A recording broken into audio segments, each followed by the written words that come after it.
afternoon, and you know what that means. Ringside Heat is on the air on News Talk Saga 960 AM, your favorite podcatcher, as well as on YouTube on Friday afternoons. Ladies and gentlemen, my name is Lex Tan, host and producer of the show. You can follow me at Lex Tan Media. Follow the show at Ringside_Heat on YouTube, on Instagram, on X, on Facebook, on Threads, on TikTok as well as Patreon. We've got a great show here for you today, and we're just reeling. I'm personally I'll be honest with you. I'm reeling from Monday Night Raw, the very first episode, or the very first segment rather, of Monday Night Raw, when John Cena came out and broke up with the WWE universe. And I want to process that with the ring crew here today, as well as other things that happened in the wrestling world over these past few days. So maybe guess the week since we last talked. So let's go over to my right. There we go. To my right at Colin, at Risen72, Colin Dodge. He is our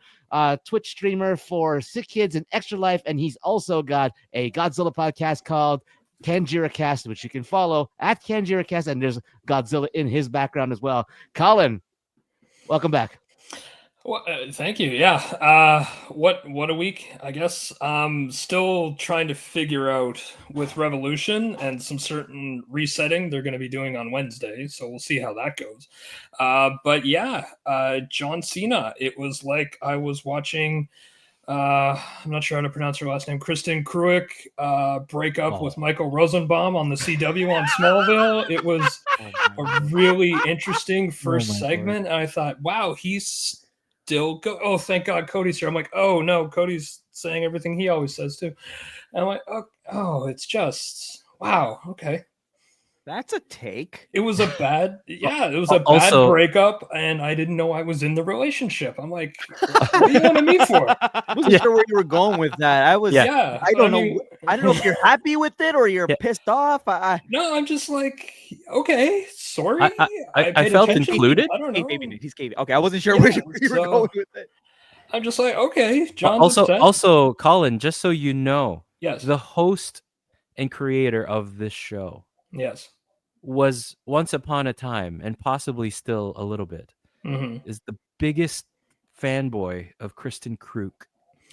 I know my audience, sir. Yes, exactly. Just wanted to, tell everyone else as well. Hey, there you go. Hey, I can't deny it. No, I'm just gonna say this.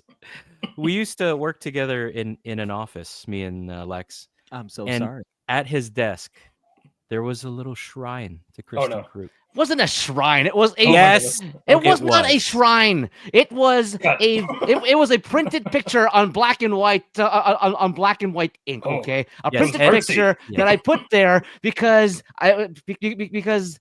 doing surveys, especially a Bank of Montreal survey, for 35 minutes at a time. We did surveys for, but you go ahead. Yes, but it was a horrible. I needed something to brighten my day, and it happened to be a picture of Kristen Kruick in black and white, printed on black and white ink, basically. There you go. See how much Cena gets emotions out of us. Go right back ahead. So the person that's raising his hand right now, because, for those of you listening on the radio, one of us is raising his hand, and he's at the bottom right corner of the four of us right now. His name is Jose Tabuada. He is the director of digital content, and you can follow him at Tabuada93, and he also has a Blue Jays blog as well. You can find at Jats on Base. Jose. Welcome. You. Hi, Jose Tabuada, the director of digital content. Lex described as 100% a shrine, and given that Lex tends to oversell a lot of things, I would not be surprised if it was a shrine. So after further review of the play, and as unbiased here, I do concur with Chico's statement of it being a shrine. Now, wow. Yes, fun week indeed. Another fun week of wrestling. I know I missed out on a fun conversation last Tuesday, which I would have loved to have been a part of, but I was also battling a throat infection, so here we are. But yes, John Cena is. We're gonna get into an insane amount of detail with it. I know we will. So I'll just leave it at that because it's a lot of fun. It was an exciting Raw. I'll leave it at that. Mm-hmm. And the next person bottom left corner of the screen over here. His name is Chico Nougat. He is a wrestling memorabilia collector and expert at wrestling memorabilia collection. You can follow him at Coco Collects. And Chico, how you doing? Oh my goodness. He broke up with us, guys. He broke up with all of us, including the people who didn't know that they were being broken up with. So, wow. It was just, I would even put that in maybe top 10 promos all time that I've seen. Oh yeah, it's instantly promo of the year. No matter, no, I don't like. I was telling these guys, I don't care what comes later on in the year. Nothing's gonna top what Cena did on Monday night in Belgium. Sure, in terms of historical significance and everything, yeah, Yeah. that paired with the low blow kick heard around the world that we witnessed live. I mean, just what a pair of occurrences. I would love for you to be proven wrong that nothing else is going to be better, because that would be phenomenal. But I mean, amazing Monday night. I mean, I say that because the Cena and at the height of everything that's been going on, it was just delivered so perfectly and Perfect. delivered perfectly. The words that he chose, his approach to it was phenomenal. Manipulation of the crowd. It's yay or boo. exactly. And again, like I know, I'm sure Lex is gonna help steer the ship Sure. and see where we go from there. We do have to bring in one more though, because he is patiently waiting. Lex, if you want to cue. Ooh, we have a fifth. Never mind, Yes, he's we gone. He's gone. He was here. Psych. He was here. Such a tease. No, Oh, there he is. Is Nope. he? Ooh, Oh my Well, we'll goodness. find. You know what? We'll Ringside Heat breaking news. We'll bring him in at this. We'll bring him into the second segment over here, or whenever. We'll see what happens anyway. But he'll be here for sure for the second segment and possibly for this one. But yeah, for now, we can't see him. yes. Oh God. Promotional considerations. Wow. And with that, John Cena opens up Monday Night Raw in Brussels, Belgium, with atomic heat. If there was ever any word that could describe that heat that he got on Monday night in Brussels, atomic, nuclear, volcanic, whatever hyperbole that you can use. You hear his music, you hear that, you hear the little bit of CanCon that comes from those trumpets right there. Yes, Pete Schofield and the Canadians wrote that little bit there, released back in 1974. Wow. And it's just it was everything that I was hoping for. I was really hoping for the crowd to start chanting, "John Cena sucks," and they did. Wow! Oh, it was. I really wanted to be there for that one. Just standing in the ring, taking the microphone, letting the crowd boo him, puts the microphone, kind of like the way Roman Reigns did it when the night after he beat the Undertaker at WrestleMania 32. Was it 33? Was it something about his yard now is what you're alluding to? Yeah, something like that. But yeah, so he allowed that moment to happen for a little bit, but then when he started talking, it was the master of the stick in professional wrestling at it one more time, and he just blows us away with the way that he not only tried to explain himself, and the best part of I think my favorite part about how he started it off is that he actually quoted himself on Twitter, on X, when he started off that promo, and basically went on, as you guys were saying already, to just berate the crowd no matter what, and then just making sure that he tells everybody that he's breaking up with them because it is an abusive relationship. And not only was that he was talking to the people who said he sucks, he also called out and made sure that he buried everybody who was wearing his gear. And it was perfect the way all of that happened. Cody comes out, and it was a great contrast, Cody and John, and the way they treated the crowd. And I think that is a great start. Whatever it was, everything it was a great start to the next 30 days of their feud heading up to WrestleMania, and possibly more. Hopefully, I mean, personally, I'm hoping that Cena just takes the title at WrestleMania and takes it off of Cody over here. It'll freshen up Cody. It'll and will give Cena number 17. But I'm still reeling from it. I loved it to death. Mount Rushmore of promos. What do you guys think? Yeah, I think you said it best. 100% a Mount Rushmore of promos this past Monday, and I'm gonna say this. I can't call it atomic nuclear heat at the beginning only because there were cheers mixed in.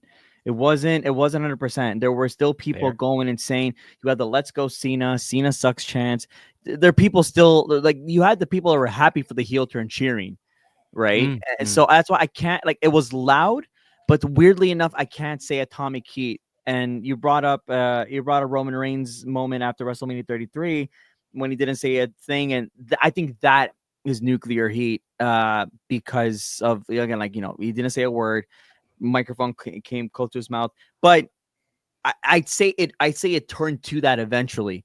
And this is where I think the promo was a definition of a masterclass because Cena found a way. And again, this is just what Cena's veteran experience, Cena's time on the mic is. He found a way to get rid of those cheers and to make sure that the heat was completely on him. And what makes a heel work is the justification in their words, because you can, everybody can do the term, but then how do you go with that after? And Cena found it. He found it with the justification of bringing the same theme, the same clothes, which I thought was fantastic. And again, yeah, you give him the turn, like you give him new music, you give him new gear. Yes, people are gonna start cheering. That was 100% the right call. Now looking at it, because at first I'm going, I don't know what you're doing, bringing out the same theme and the same clothes. And then by the end of the night, I'm going, wow, that is a great idea because people, we don't deserve it. We don't. Well, okay. Aside from that's that, what he says. Yes, but it's again, like it would have made us happy, and that's not what us as fans are not supposed to do with heels. We're not supposed to be happy with heels. So I thought that was like just the smallest words, the smallest tidbits. It makes me go, well done.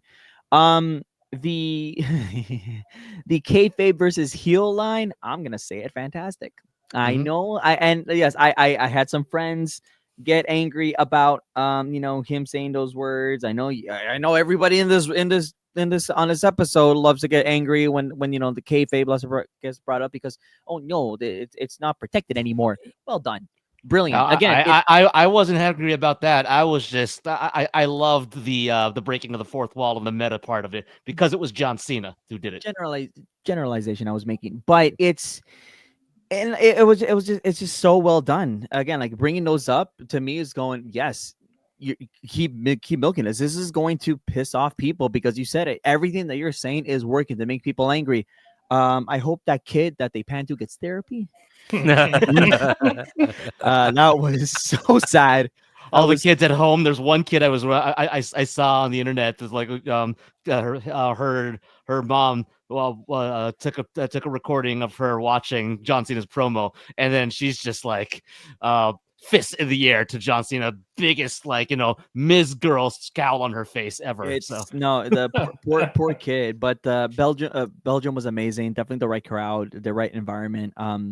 Of course, nothing beats a European crowd. Everybody knows that. So I think that kind of helped them to get the heat that Cena needed because they're going to be loud regardless, whether you're cheering or you're booing. They're going to be loud, and they did just that. So well done. Gentlemen, any other thoughts or your thoughts on it?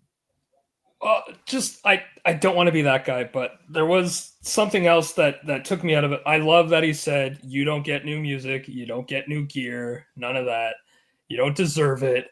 But then he said, you get nothing. And maybe it's my age, it flashed into my mind. I think I know where this is going. Gene Wilder as Willy Wonka, and it's just it took me right out of it because the way he just the mean mug face.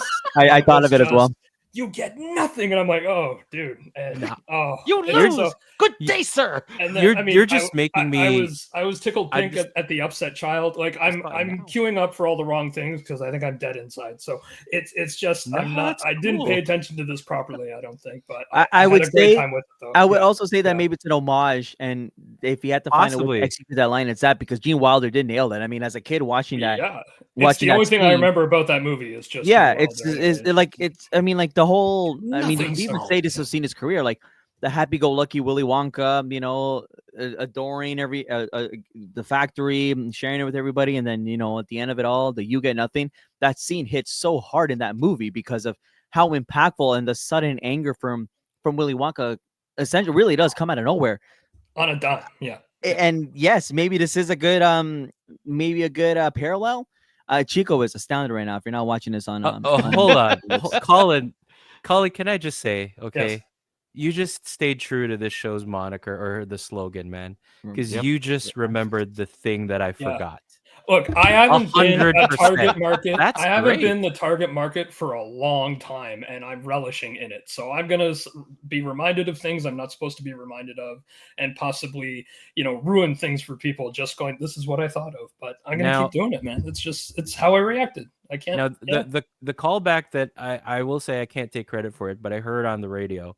The callback that someone else was reminded of, specifically Bully Ray, I think it was. No, somebody else, like a caller to another show. Doesn't matter.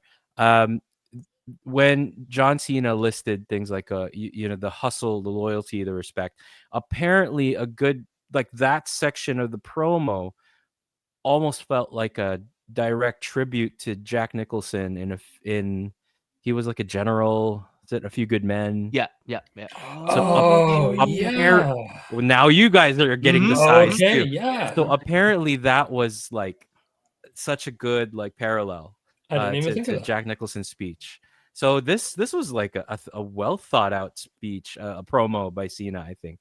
Among other things. Again, Cena is a masterclass at what he does, and yes, I do hope he wins 17. But underlying homage to Hollywood that he's leaving wrestling for. Yeah. Well, the thing that I said in our thread, I'll say it here again. In an era where I was kind of afraid that John would be left behind because it's more sophisticated these days, and there's layers, and they're like Triple H and his creative are playing to a presumably smarter crowd that's got more information at their fingertips. So the promos have been reflecting that. I thought that John Cena or the people in the past who would come back would be a little bit left behind, like The Rock seems to be, in my opinion. That's very fair. Yeah. No, that's a fair assumption. But John Cena comes in this past Monday and not only keeps up with today's standards, but I think he's elevated the game again. Oh, yeah. Again, all-timer of a promo.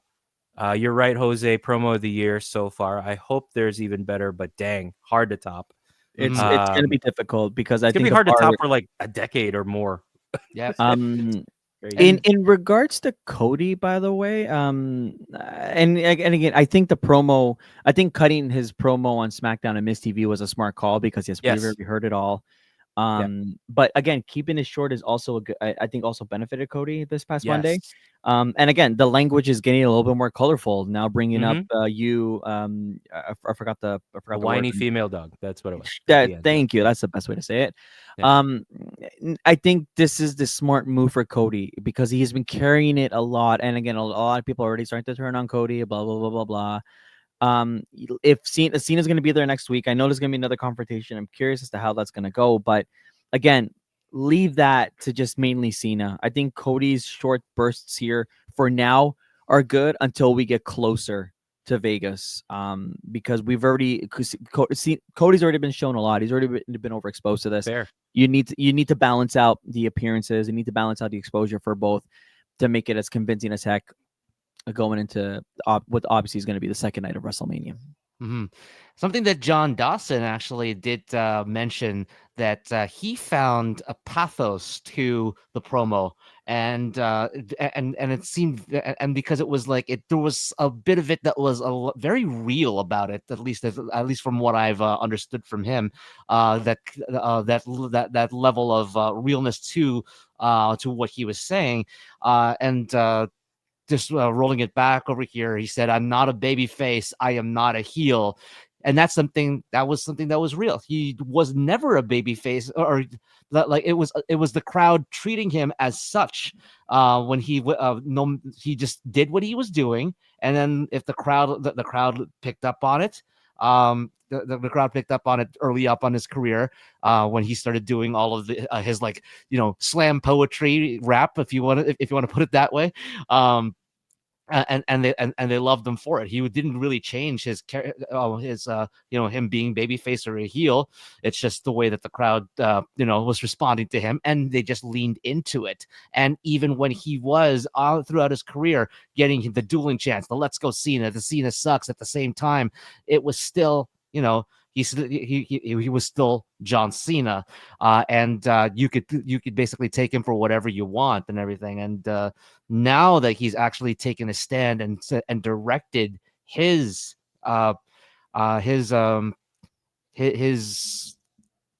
pathos, I guess, for lack of a better word, his heat, his anger toward the audience that he just broke up with. Now there's that kind of like that delineation in that sense in our minds that yes, he is supposed to be a heel, and which is, I find, a little bit ironic, but at the same time I also find it very ingenious that's what happened. And 25 years of John Cena's career, 23, 25 years almost, if you count the OVW stuff, it is something that is, it's a story that could not have been told 10 years ago, even just 10 years ago. When he was when he was the guy that was honored to be holding the United States Championship and using it as a beacon of opportunity for newer superstars like Kevin Owens and Daniel Bryan. But if this is the level of Cena we're going to be getting over the next 4 weeks leading up to WrestleMania, and it's already this good, I wonder how, and I think he will. I believe that he really will. He will find a way to top whatever happened here. And once we get to WrestleMania, it's seeing, well, hopefully seeing Cena, for me at least, take the title from Cody, because I want to see that 17th World Championship. I think it's going to be an amazing moment for him. But whatever you guys who are listening right now think, let us know at Ringside_Heat on all our social media platforms at the bottom of the screen over here: YouTube, Instagram, X, Facebook, TikTok, Threads, and Patreon. We're going to take a break here. When we come back, we'll talk more about what happened this week in wrestling. We had TNA Sacrifice that happened last Friday. We also had the fallout from AEW Revolution, which we could talk a little bit about at the moment. But we've got lots of things to talk about this week here with this episode of Ringside Heat. We'll be back after these promotional considerations. Under all the lights, with only everyone, he's looking for one single face.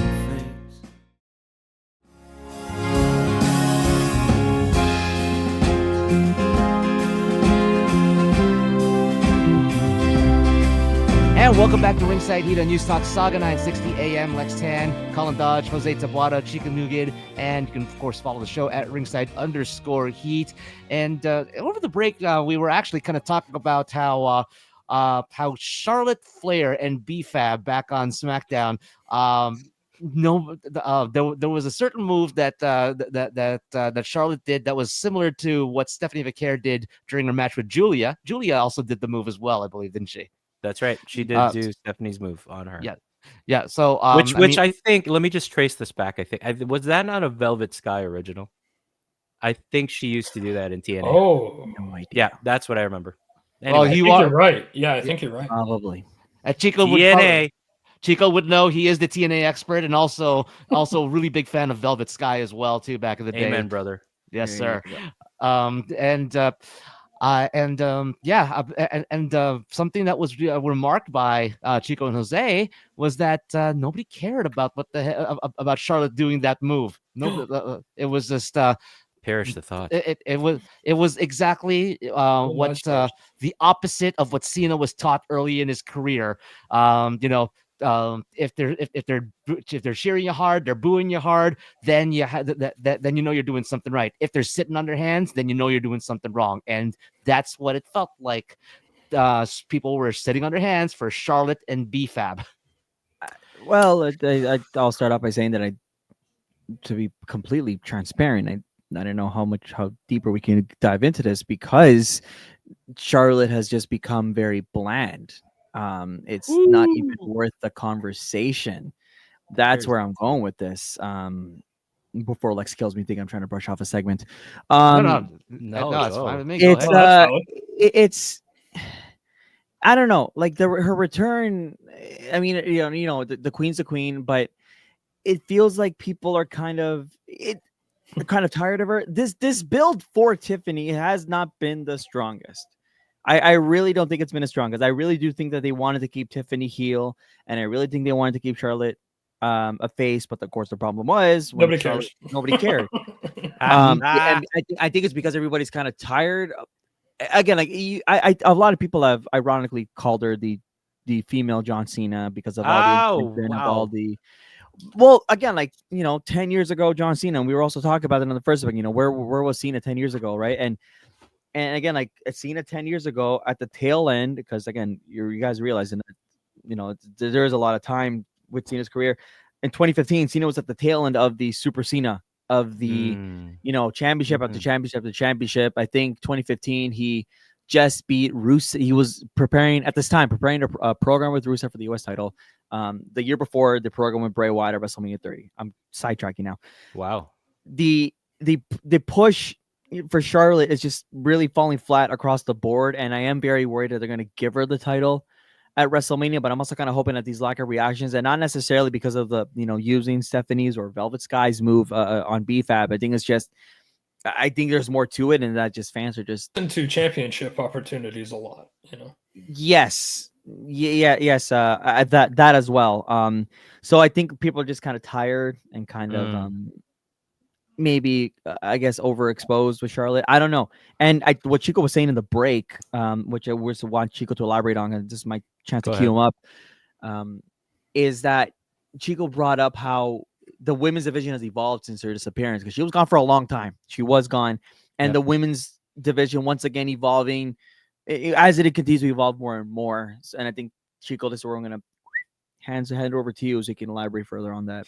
Yeah, and I will only agree to a certain degree about the Charlotte Flair stuff. I think Charlotte and Tiffany are doing a decent enough job, but decent doesn't mean you're closing any night of WrestleMania. So I think it has fallen down to mid-card status. Yeah. And I think that's safe to say. There's other programs that have enough heat to be able to either start a night of WrestleMania or close a night of WrestleMania. Like I'm now less concerned about wondering where a women's match is going to be in terms of the end of a night or the start of a night. I think the chips will just fall where they will. Jay and Gunther, I think, have earned a certain either show opening slot. I'm calling the night one opener. Sure. Well, I think either one would be good. Like to start off really energetic on either night would be great. I think setting off your entire WrestleMania would be great. Sure. Yeah, that'd be great. I think. Yeah. But that's a conversation for another day. Yeah, no. We'll be predicting card order, I'm sure, at some point. But yeah, Charlotte. Yes, there's definitely that sense of, oh, this again, or oh, is she still talking to me in promos like I'm in kindergarten? Like, like has she not evolved yet? Sorry to say, that's what I've always thought about her promo skills. Okay, and she hasn't done much to me to like improve that. She just keeps going back to the same. I'm talking to you like this. Very condescending, like authoritarian kind of teacher. Sorry, Charlotte. Well, I mean, like that is her character, technically speaking, that kind of like high, mighty, snooty kind of thing. But there are ways that obviously you can improve on that. Yes. I was gonna say I ain't gonna justify that. I'm gonna say that's a gimmick. I really don't want to, because it's just so. Bleh. Well, it worked for a certain time when it was sort of like a desert, like in WWE, where it was tough to latch onto something good. She was a woman revolutionizing a lot of things, so fair enough.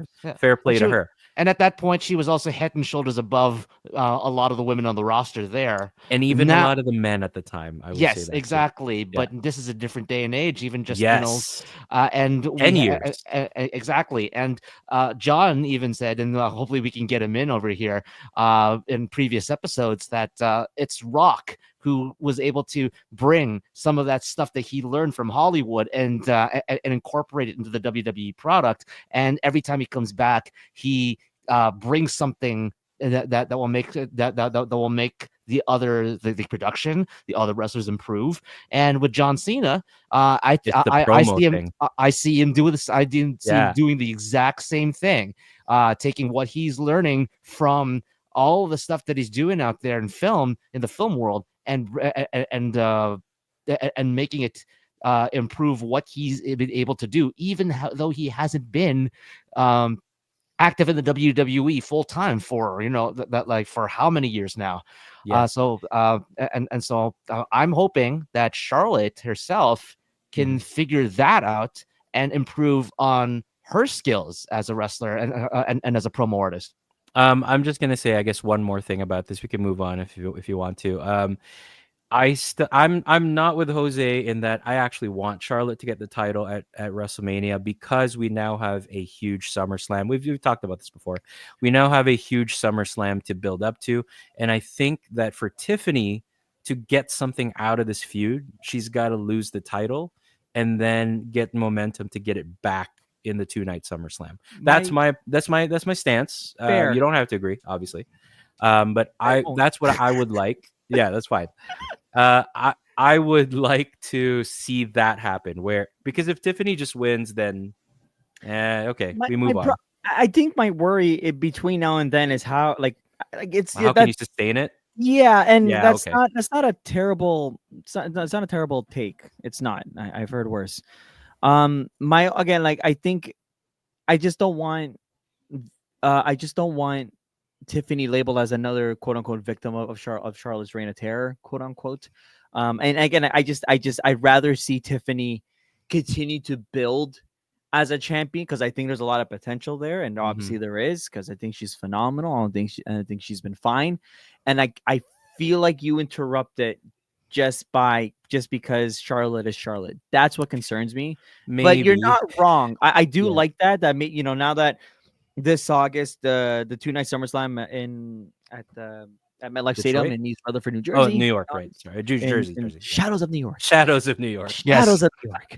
I guess, and I'm curious as to how that's going to be all built. But I don't want this momentum killed for Tiffany. But fair take. Again, I do like that take. Yeah, but that's just the thing for me. That is momentum, so that she can get people behind her. Because otherwise, because I don't think that Tiffany's learned to shake yet the snobby diva side of her completely yet. And I think that, not that she needs to shed it, because that's just part of her personality, but she needs to get people to root for her more, as opposed to still act like I'm better than you, because Charlotte's already carrying that side of it. Yeah. So I can see her needing to get the momentum more by chasing back again with the title, now that she's got people sort of wrapped around her finger. I think she can take them on the upward journey and get it back as soon as SummerSlam. Colin, what do you think of all this? I think Charlotte needs to lose as a receipt for Asuka losing after winning the Rumble. Wow. Yeah, the things I'm we still forgot. Mad about that. Yeah. Things we forgot. Yeah, that was 7 years ago. What a take! It might as well be long-term storytelling. I'm still mad. Long-term storytelling. 7. Oh my goodness! It's time means nothing in this decade, Jose. It doesn't okay. Well, we are speaking with Colin, who has not watched consistently until a few months ago. So. Look, I don't have a lot to draw from. Okay, I just started watching when it appeared on Netflix. I gotta go back into the distant past where I like to live. Not to derail the entire conversation, but Colin brings up a good point. WrestleMania 34 was just so bad for Shinsuke and Asuka. It was terrible decision for both of them. But again, I don't want to completely side of it, because once I start. So let's over to you. I mean, I was gonna ask Colin something about some, but now that that thought has gone from my brain. Thank you very much. We're off the rails, gentlemen. I'll probably find it somehow, but yeah, you know what? We're gonna take a break here, and we're gonna reset. When we come back, Colin's got something that you to tee up a little bit about the AEW Elite report that he's got coming up later on today, and we're gonna talk a little bit more about Cena, a little bit of TNA, a little bit of a little bit of this, a little bit of that, and hopefully we can get John here for the third segment of Ringside when we come back after these promotional considerations. Under all the lights, with only everyone, he's looking for one single face.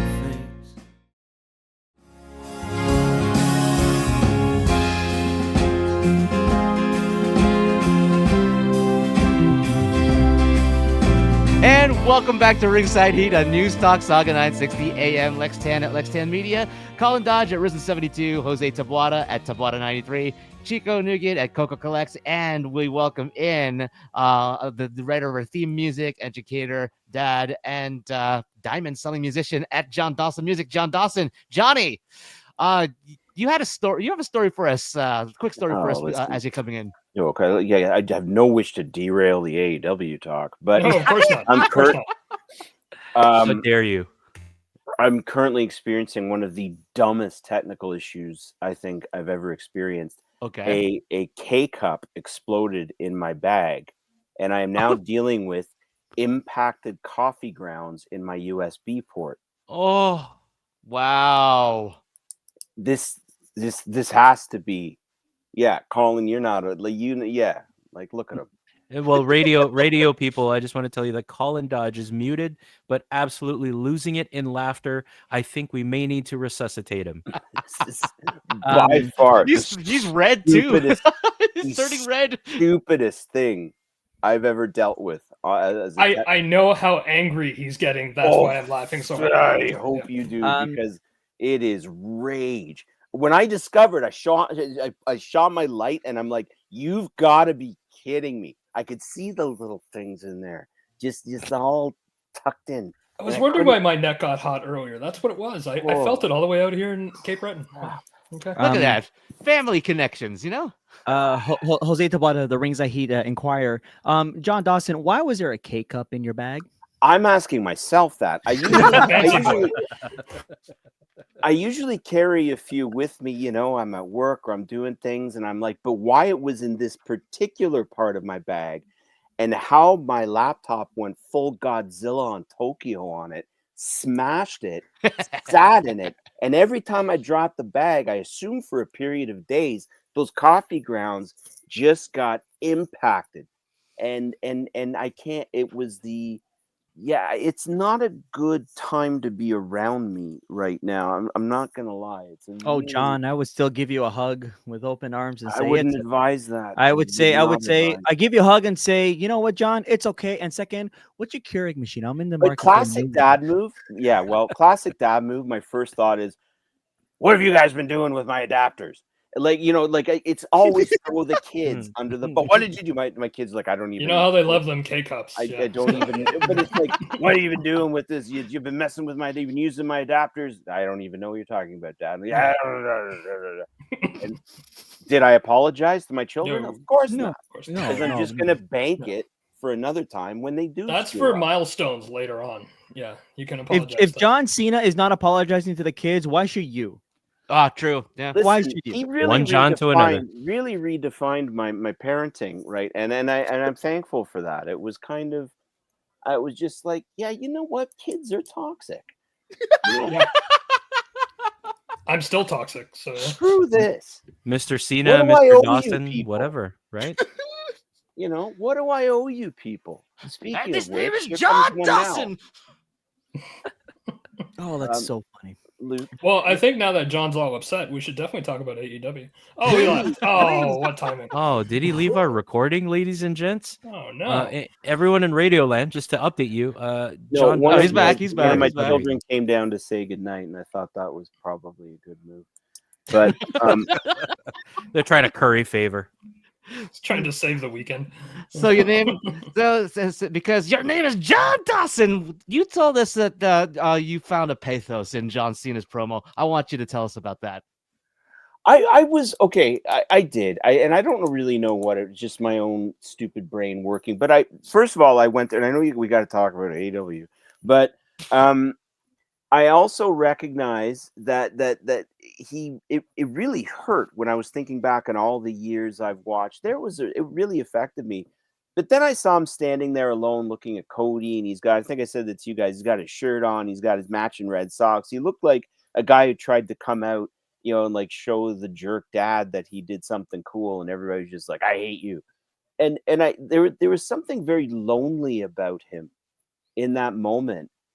And something like, you're looking at it and you want to get angry at what he's saying, I break up with you, but there was an incredible pathos for him. Like, the guy's not wrong. And this is coming from a guy who's never been on either side of the chance. I've been beautifully apathetic with John Cena until now.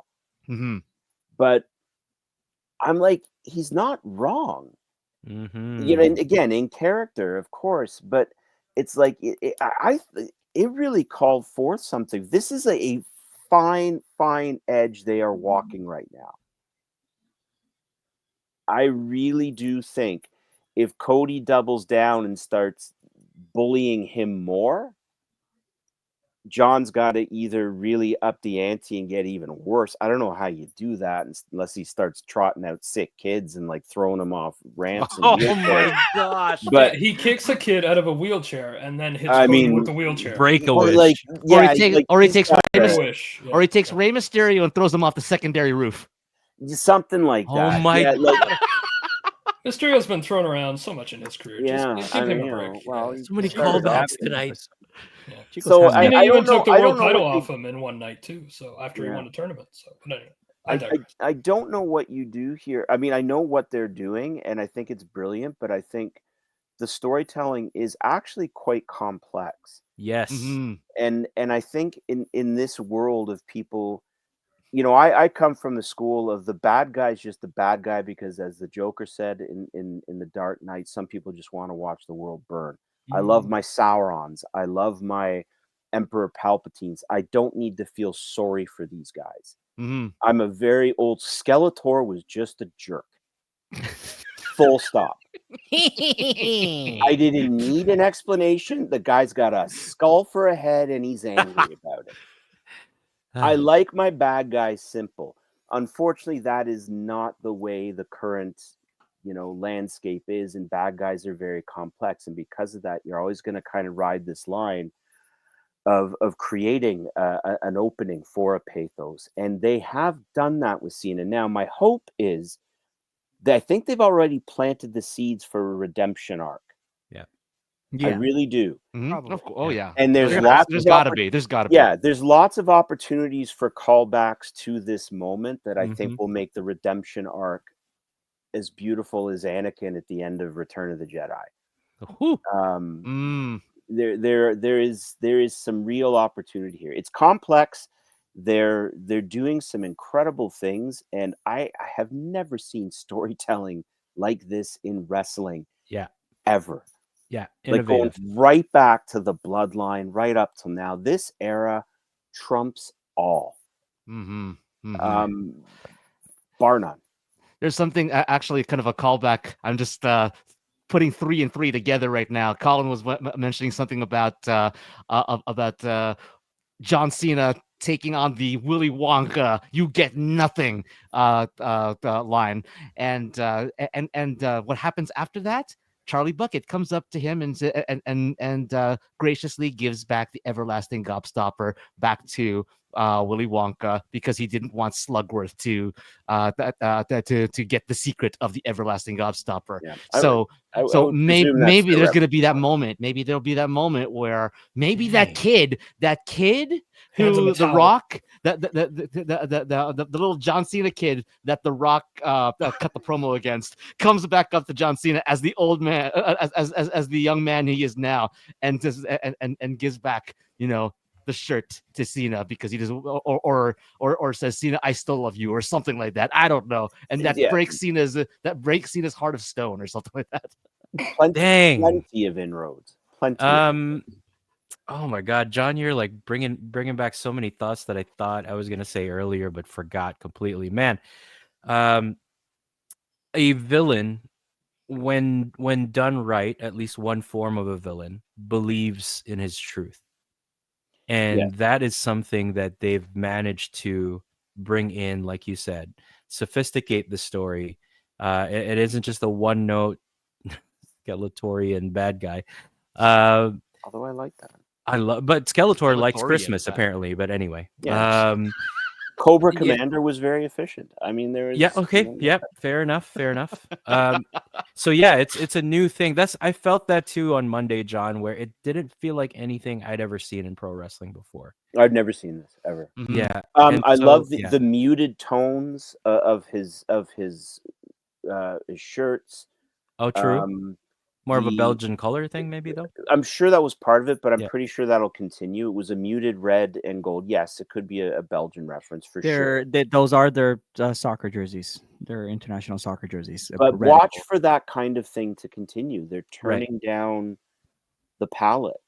I don't think he'll be as bright, but he won't change completely.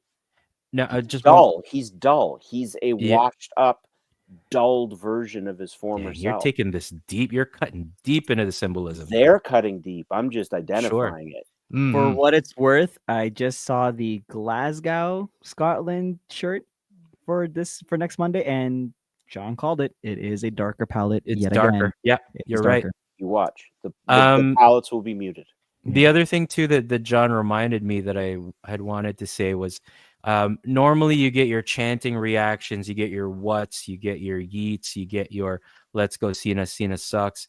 All of that was still in play. There was booing, there was cheering, there was jeering. But then as Cena made more sense as to like, oh yeah, he kind of is telling the truth. When people started sensing that, you could hear less and less of the visceral loud hate reactions, and people were leaning in. It's not that there was a lack of reaction. He got people's attention, pulled them in, and they had no choice but to shut up and listen. And that was phenomenal when it got to those points. And then process. Now, as a fan, what do you do? Because he's completely neutralized every reaction. The good and the bad. The good and the I bad. love the manipulation that he got to in that promo. So he's become bulletproof for any fan reaction. It is a master anything. Yeah. It's a masterstroke. And this is why, John, you missed this at the very beginning, but we named, at least Jose and I were naming this like a minimum top 10 of all time promo in WWE or pro wrestling, maybe even Mount Rushmore worthy. I think you're gonna go Austin 316, King of the Ring, Pipe Bomb, and this. Yeah, Rushmore then. Jeez, one of the top 4. Mm-hmm. Yeah, I don't see how it goes below 5. I really don't. There you go. We have a few minutes before we have a few seconds actually before we end the show. So, Colin, why don't you tee up AEW your AEW Elite report for later on this evening? We'll be watching on YouTube. Folks, this is why I had to start my own weekly show on our YouTube channel at ringside_heat because of this nonsense. And sir, I hope another K-Cup breaks in your bag. So yeah, quickly, I will. If you're listening to this, it's already on there. I just quickly go through because honestly, I thought a lot more should have happened with the Revolution Fallout. Revolution was amazing. Fallout, not so hot. Collision really fell flat for me, but I will definitely have more to talk about next week when figure out what they're doing with this Copeland Mox and possible Christian cash-in fumble. We'll see it next week, but check for the episode this week for the Revolution Fallout, and then next week my breakdown of what this Mox Adam number 1, Adam Edge Copeland. He's got so many names now. Congrats to him, by the way, for being nominated for an Emmy. Yes. Did I hear that right? Yes, that's he correct. has been nominated. He did not win it. No, he but lost. Nominated for an Emmy. He got, but he was not. He didn't win it, but yes, he did. He was nominated, which is insane. So congrats. Amazing. Congrats, Adam Copeland. Mm-hmm. And before we go as well, just a little thing about TNA Vengeance. I'm sorry. Sacrifice. That's it. Mass Sacrifice. Yeah, TNA Sacrifice, not Vengeance. What am I talking about? TNA Sacrifice. I just want to say for somebody that I've met Ash by Elegance and Heather by Elegance, along with the personal concierge. They defeated Spitfire, and they won the TNA Knockouts World Team Championship. So congratulations to Heather by Elegance, aka Heather Reckless, and the personal concierge, who used to be the promoter for Destiny World Wrestling here in Ontario, as well as the guy that handles the tickets whenever we go for TNA wrestling shows over there. So congratulations to all of them, and hopefully see you in May coming up in Brampton. So Under Siege. That's right. Under Siege is in Under Brampton, Siege. right? That is another correct. Steven Seagal named pay-per-view from TNA. I was just gonna say, is Steven Seagal gonna be there? There are so many. They That'd be have great. so many pay-per-views that are named after Seagal movies. I think Tommy Dreamer just went on okay, here's a few Kurt Russell idols. does a run-in. It's gonna be great. Yeah.